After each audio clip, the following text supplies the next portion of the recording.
Farmers in the UK have a pretty tough time of it. I've covered on this podcast before that we've watched things like Clarkson's Farm, which actually shone a spotlight on just how hard farmers in Britain and elsewhere in the UK can have it, just in terms of trying to practice their craft, to actually be able to maintain their farms, to be able to get the permission from local councils to do things on their farm that, realistically speaking, they should be able to do without having to ask the permission of the local council. Like, for instance, Jeremy Clarkson, because the local Oxford Council seemed to be determined to just refuse him anything he asked for, refused to let him have a farm track on his farmyard with which he could drive down, which is something that everybody has who has a farm. So it's absolutely ridiculous. But it's not just the local councils that are causing problems. There are also other problems that they have to deal with. For instance, recently there has been a big spate, a large increase of the amount of people who are stealing lambs, stealing sheep, and murdering them, and in some cases just outright butchering them and leaving parts of them around the street. And there are multiple different ideas as to why this is happening, but I do think that we can pretty confidently say, because of the nature of the crimes, it's not the Welsh. Right. So the Welsh wouldn't treat sheep so harshly. No. If anything, they would be very gentle. They love them a little too much. That's true.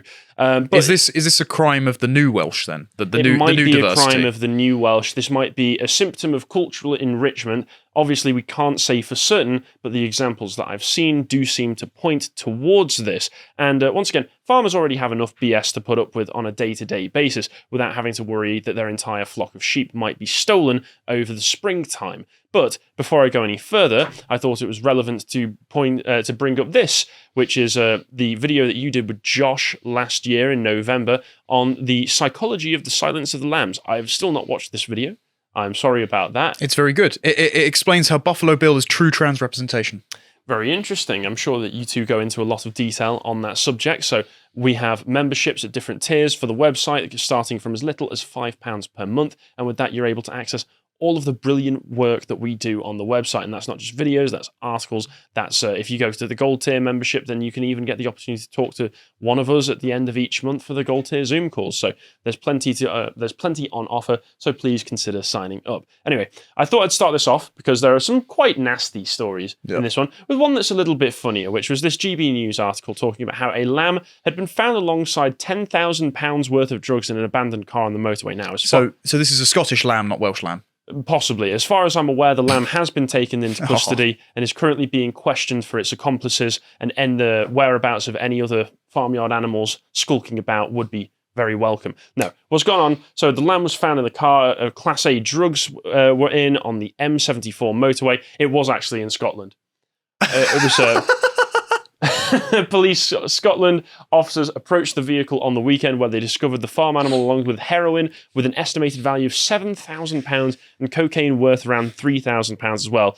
The lamb had been taken in happily by a local farmer, and enquiries are continuing to establish how it ended up in the vehicle. The 3 occupants of the vehicle were arrested, and search of the car was carried out with assistance from the dog unit. And here you can see they posted it on Twitter and had a little bit of fun with it as well by saying the lamb did in fact test positive for both cannabis and cocaine. So it's not going to be, when it gets back to the flock, it's going to have it's going to have some questions to answer when it gets back. So that's a fun one, but it does show that for some reason, people are stealing farmyard animals, particularly sheep and lambs, because they're quite easy. Because sheep, let's be perfectly honest, if you've ever interacted with a sheep, they're very stupid creatures. Yeah. They're very stupid. They're also not particularly big, nor are they particularly intimidating. So compared to a cow or anything that's much larger and more likely to be violent towards you, they're a lot easier to steal, and you can get decent market value if you sell them to dodgy meat shops. So, well, speaking of which, so I'm hearing dodgy meat shops and lamb.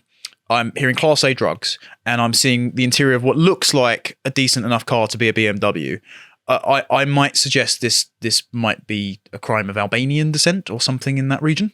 Possibly. Certainly possibly. There have been some Albanian gangs linked to this kind of activity over the past few years. And once again, it seems to have ramped up since maybe 2015 when the floodgates truly were opened in the UK. Obviously, prior to 1997. I would love to see crimes of lambing before Tony Blair. It would have still existed, but not to the scale that it is now. Understanding per capita problem. Yes, but it has really ramped up in recent years, which would suggest that it's a new element of the population that has come in and decided to try its luck with other people's farmyard animals. And this is really sad because a lot of the time, it's not even animals that are intended to be eaten in the first place for slaughter. Yeah. Like this example, there's just loads of headlines that we can go through here. So, prize Ryland sheep, show sheep stolen in suspected meat heist. These had been recently inoculated as well. They'd been given medication, so they were definitely not fit to eat, which this is a very recent one from the 14th of April. So I don't know if the meat is still out there, if they have been slaughtered, but if they have, just be aware if you're going to a dodgy meat shop that you might be eating meat that is literally poisonous to you. Right. So yeah, this was a dozen prize pedigree show sheep had been stolen, probably to be sold as meat.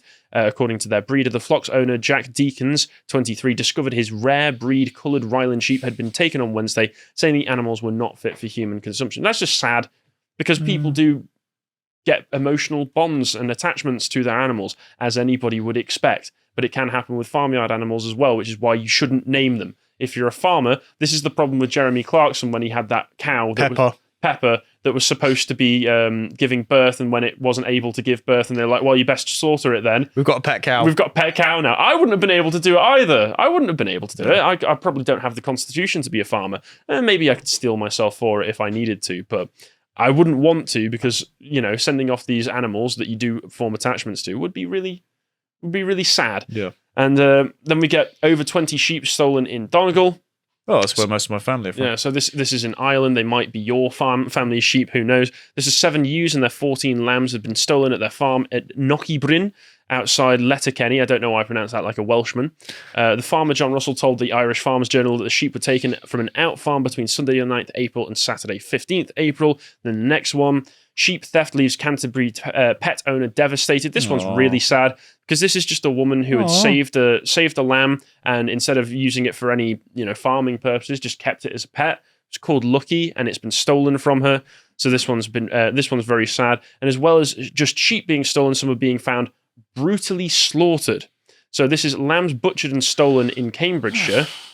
Farmers across the county are being warned to be vigilant after 25 lambs have been taken from fields in Borough Green and Dullingham in East Cambridgeshire over the past few weeks. On some occasions, the animals were killed in the fields and their skins were left behind. That would be a horrible thing to come across. Yeah, I by the day, the amount of crimes I would like to be seen as added to the list of those eligible for the death penalty goes up, and this is definitely one of them. Well, this is potentially ruining somebody's business. Yeah, but just what? Just don't nick and mutilate sheep. It's a very cruel thing to do. I mean, sheep are already adept enough at killing themselves, more than anything. So you don't need to do it. If you want just dead sheep, then you just need to leave them to their own devices for a while. But this is potentially ruining people's business, because obviously I've looked at some where it's pet sheep, prize show sheep, but a lot of these are going to be ones that the farmers are relying on to be able to take to slaughter later on and make money off, or even just rely on being able to sell their wool on the market. So you could be ruining somebody's business by doing this. And the next one, police appeal for information after extremely horrific slaughter of sheep near Shropshire footpath. PC Jonathan Lightfoot of the Shropshire Rural and Business Policing Team said, unfortunately, we've had a number of reports of sheep being killed, slaughtered and skinned in your area. This one's once again from February. If we go to the next one, 2 sheep killed and butchered at a Rushcliffe farm among spate of rural crime offences. And once again, this goes further back. So if we go to the next article, this is from the BBC in 2019, talking about 2 cases that I wanted to highlight here. So this one's Ms. Steele arrived at her small holding to feed her sheep and made a horrific discovery, and she said, I could see near the gate there were some piles of white, and I walked across the field and I couldn't believe what I saw. Her sheep, aged between 7 and 14, had been butchered in the night. All that was left was their fleeces, heads, legs, and organs. That would be horrifying to find. It was awful. We had to gather their body parts up into a bag, and we were devastated. Then there's the next one in this same article. Kate Morse, a farmer from Clipston, near Margaret Harborough, also in Leicestershire, was faced with a similar scene as she went back to check on her flock on the 17th of July in 2019. She was alerted by a farm worker to a damaged gate on her land, and when she went to investigate, she found 9 of her lambs had been butchered. She said, "We found some legs and things in a pile. There were 2 hooks hanging in the tree, and they tossed the rest of the remains over the hedge. The animals are believed to have been hanged before being gutted with a knife and skinned. The farmers affected believe the killers were professional butchers." Hanged, so upside down. Mm-hmm. Halal slaughter, methinks? Possibly. Since the start of 2019, at least 259 ewes, rams, and lambs have been killed in this way across Leicestershire, Northamptonshire, and Warwickshire. So this is quite widespread, and that's a lot of that's going to be affecting a lot of farmers. The NFU said that they thought that the National Farmers Union said that it thought that the meat from the animals was being sold illegally to restaurants and shops. The National Farmers Union, James Peck, said the crimes were unprecedented and were being carried out by a gang of organised criminals who appear to have an operation with an outlet to sell the meat. Very interesting. And then if we look into one of the cases where they actually found who was doing this, who was it we found? So it was 3 men responsible for the illegal slaughter of nearly 120 sheep in a string of distressing killings in Northamptonshire last year had been jailed. Oh. Very interesting. Oh, right. There we go. Robert Jordan, 23, Florin Nutu, 35, and Viorel Manu, 38, were fleeing from the scene of their latest midnight butchering when they were caught by police on the A14 on October 10th, 2019. So those names, are those British names? Maybe Robert, but then the surname probably not. But then the mugshots, I mean, one of them looks like Indian Guy Fieri, so everyone looks like Fat Clay Guida. He's got a little bit less flair. Those are Romanian surnames, right? And one African surname, so it's Eastern European. And I have seen some other reports talking about this, where it's been Albanian gangs as well. Albanians getting involved. Imagine my shock. Yeah. It's almost like they don't respect the British countryside. They did get taken to court over this, and the court heard how the 3 men got involved in the conspiracy out of desperation. Oh, right. For money. I hope you get the exact same treatment as lambs do. Who they were supplying is still under investigation. All 3 men lived at the same address in Birmingham. What do we have a lot of in Birmingham? Not lambs anymore? Not English people. Yeah. Not English people. It's very diverse. And as pointed out, there is another explanation for this, especially why it's been happening so much recently over the past few months in preparation for something that is much more widespread in England than it used to be, which would be Eid. Where we see this article from 2018 talking about why do Muslims sacrifice animals and where is the practice legal in public? Oh, that makes a lot of sense. Yeah, it falls on the 10th day of the holy month of Dhu al-Hijjah. Eid is the festival of sacrifice and coincides with the Hajj pilgrimage from Medina to Mecca. It honors Abraham's willingness to slay his son Ishmael at Allah's request, the supreme act of faith. Today, the same animal, or a sheep, cow, or camel, because it was originally a goat that he sacrificed instead, depending on the region, is sacrificed in memory of the story. The sacrificed animal is cut into thirds, like how we heard those dismembered animals. One portion is given to the impoverished, another to friends and relatives, and the last retained and eaten by the family, and possibly some given to the local shop down the road for a bit of cash on the side. And if you're thinking this is a bit of a stretch, well, there have been things going on where we see this is just a Facebook post, just casually put out there, of some guy, Bev Stoko, talking about how he went to a walk up to the Derwent Reservoir, and I came across a group of Asian males in a picnic area, music playing, singing, and enjoying the fresh air. What I didn't expect was a skinned and gutted lamb hanging in the tree with a large knife sticking out of the beside them. What I don't understand is why they felt the need to have a lamb carcass hanging in the tree with a large knife sticking out of it. And the JD Sports bag, which is the sort of colonial flag of all of the boat migrants who come Leo's over. reacted to this, actually. Oh, there we go. Yeah. So if you don't know, they get a certain amount of spending money to sit in a hotel over the road, and they spend it all on new trainers and cigarettes. So I love the diversity being brought by all of these people around the world. It's just so wonderful. Feel enriched?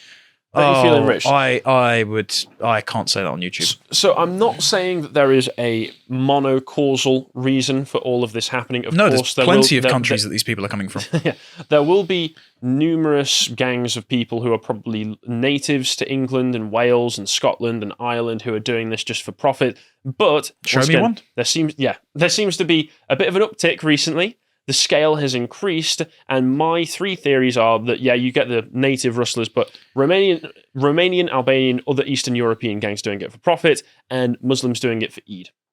That's what it seems like to me. So farmers, I understand that you have a hard enough time as it is, and life is probably pretty difficult right now, but please be careful with your flocks, because this seems to be something that is becoming all too common.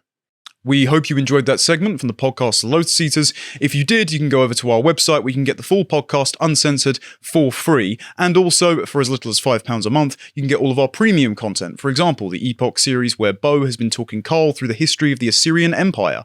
If you'd like to see the rest of the content that we put out, you can follow us on Twitter and Getter at @LotusEaters_com. Until next time, goodbye.